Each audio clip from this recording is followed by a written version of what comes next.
It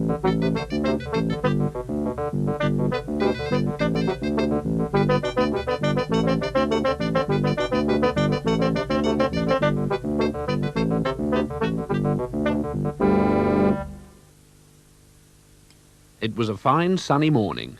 Mr. Oldcastle and his dog Horace had just finished breakfast when Mr. Oldcastle had an idea. "It would be nice to have fish for supper tonight," he said to Horace. "Tell you what, we'll take Gumdrop down to the seaside and I'll do a little fishing."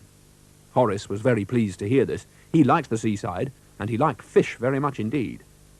After he'd done the washing up, Mr. Oldcastle took Gumdrop out of the garage ready for the trip to the seaside. Now, a fine vintage car like Gumdrop needs polishing before it goes on such a trip, so Mr. Oldcastle polished the body and the wings, the radiator and the lamps, and the thermometer, and of course the brass horn. Horace couldn't wait to get to the seaside, and the fish. Gumdrop sparkled in the sunshine as they prepared to go. The rod and line would go on the back seat with the fishing net tied firmly at the back. As Gumdrop drove out through the village, everyone waved at the smart old car chugging along.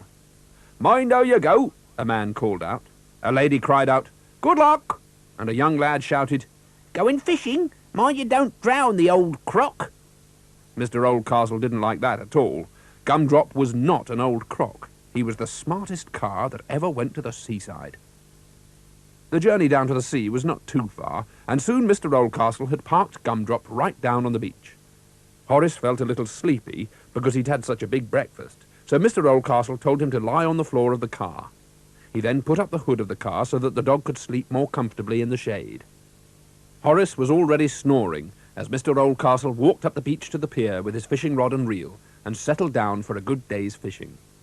A fisherman had stopped to watch Mr. Oldcastle and to see what he caught, but there wasn't a fish in sight. Neither was there a bite nor a nibble on his hook. The fish must have been too lazy on that warm sunny day to come near the pier. "We shan't have much fish for supper tonight," Mr. Oldcastle muttered to himself, and feeling a little sleepy, he shut his eyes. It must have been hours later that he woke up with a start. He thought he'd heard Horace barking, so he looked round towards Gumdrop, but the tide had come in, and Gumdrop wasn't there.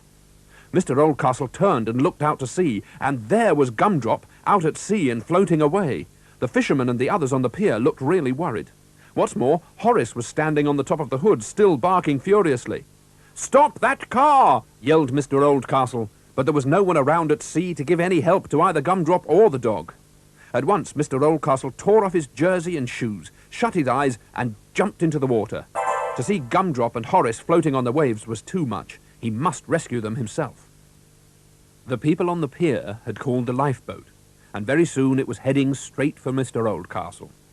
"Not me," he spluttered. "Please go and save that dog over there."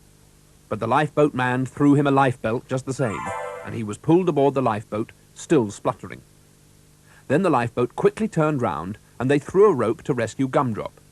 Horace looked frightened, standing there on the hood, but jumped straight into Mr. Oldcastle's arms when he heard his name being called. They were all safe, thanks to the lifeboat men.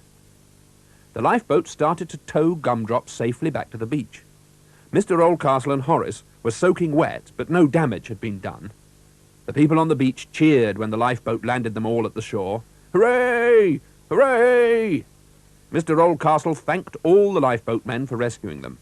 They were drying out quickly in the warm sunshine, and Mr. Oldcastle managed to dry Gumdrop's engine too. All was well again.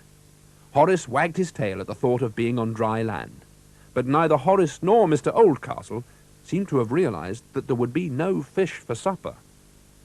Mr. Oldcastle decided to check the back of the car to see if any damage had been caused. It was then that he saw the fishing net that he'd tied on the back of Gumdrop. He burst out laughing, for in the net were two big, shiny silver fish. "Good old Gumdrop," he said. "You went fishing, and we shall have fish for supper after all."